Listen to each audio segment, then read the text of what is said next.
80 वर्ष पुगिसक्नुभयो। हजुर र पनि चाहिँ जामी जस्तो भएर हिँड्ने हर्का साम्पाङज्यू हुनुहुन्छ, उहाँ जस्तै भुइँ मान्छे लमजुङलाई पनि चाहिएको छ। मैले जसरी देखेँ उसरी उसले अर्को पनि देखेर होइन होइन उहाँको कार्यक्रम कहाँ हुन्छ सामने आम्ने सामने भेटेर पनि हुन्छ भन्ने मनमा सोच पनि देखेँ मैले। हजुर प्रस्ताव हो। हजुर आदरणीय सम्पूर्ण श्रमित्र दाजुभाइ दिदीबहिनीहरू, अहिले चाहिँ हामी पोखराको यो कुरार चौकभित्र नहर चौकभित्र पहिको तमु समाज हुलासथर छेको रहेछ। यहाँ अहिले चाहिँ हामी यहाँ लमजुङ जिल्लाको एकदम अग्रज श्रम संस्कृति पार्टीबाट अरविन्द गुरुङ भाइ हुनुहुन्छ र साथमा चाहिँ पस गाउँको एकजना बाबा हुनुहुँदो रहेछ। यहाँ उहाँसँग हामी केही कुराहरू चाहिँ श्रम संस्कृति पार्टीको बारेमा सोध्न चाहन्छु बाबालाई। सबैले भन्नु होला बाबा ल नमस्कार छाँझ ल हो दि सबै म ल। अनि उहाँसँग एकजना हाम्रो लमजुङ जिल्लाको एकदम अग्रज अरविन्द गुरुङ भाइ हुन्छ, श्रम संस्कृति पार्टीको के भन्छ गण्डकी प्रतिनिधिको संयोजक हुनुहुन्छ। भाइ तपाईँलाई पनि छाँझ ल नमस्कार है त ल। अब सबैभन्दा पहिला त म बाबालाई भन्न चाहन्छु, यहाँको परिचय दिनु न पहिला। तपाईँको नाम? मेरो नाम उजुमान गुरुङ हो, गाउँ पसगाउँ लमजुङ पसगाउँ हो। हजुर अहिले हाल पोखरा 13 नम्बर वार्ड सङ्गौटोलमा हो। हजुर अनि सबैले अहिले मैले धेरै प्रचार सुन्यो, धेरै र्याली देख्यो मैले। हजुर अनि मलाई त घाँटी भयो त मैले सब आफ्नो गाउँकोलाई सक्सेसमा उतै लगाउँथ्यो, आफू पनि जानु थियो। हजुर त उहाँको कार्यक्रम कहाँ हुन्छ त्यसमा बसी बोर्डमा कहाँ कुन ठाउँमा त्यो उहाँको आडो उसमा उयो हुन्छ है हजुर कार्यक्रम हुन्छ त्यो थाहा छैन मेरो। नत्र सबैले अब टिभीमा मैले जसरी देखेँ उसरी उसले अर्को पनि देखेर होइन होइन त्यही टिभीबाट टेलिभिजन मार्फत जानु भयो मलाई। अस्ति आमासँग गरेको त्यसरी पनि पाएँ मैले।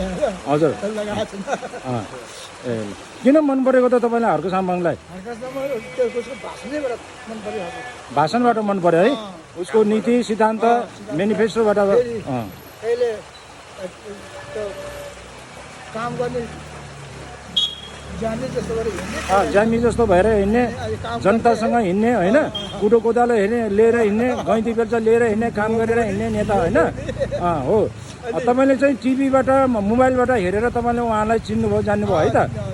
ल यस्तै सामने आम्ने सामने भेटेर पनि हुन्छ भन्ने मनमा सोच मेरो। ए ल अब हर्क साम्बाङलाई हामी गण्डकी प्रदेश पोखरा महानगरपालिकामा कास्की जिल्लामा छिटै निम्ताउँदैछौँ, उहाँलाई भेट्ने है त भा?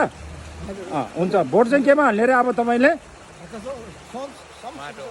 श्रम संस्कृति पार्टीको चुनाव चिन्ह माटोमा भोट हाल्ने है। ल तपाईँको इष्टमित्र? हजुर यही हुन्छ, पोखरामै हुन्छ, पोखरामै हुन्छ। हजुर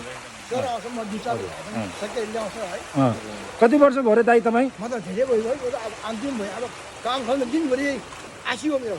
80 वर्ष भयो? 80 वर्ष भएको तपाईँको मान्छेले चाहिँ तपाईँले चाहिँ हर्क साम्बाङले मन परेको रहेछ। पोखराबाट तपाईँले धरानको एउटा श्रम संस्कृति पार्टीको एकदम अर्ग्यानिक नेतालाई चिन्नु भएको रहेछ। तपाईँलाई धेरै धेरै धन्यवाद। यहाँ बाबाले चाहिँ हाम्रो लमजुङ जिल्लाको के भन्छ नेताजी हुनुहुन्छ हाम्रो अरविन्द गुरुङज्यू, बाबाले के भन्न चाहनुहुन्छ हजुरको तर्फबाट? ल मेरो तर्फबाट चाहिँ उहाँ जस्तो 80 वर्ष पुगिसक्नुभयो।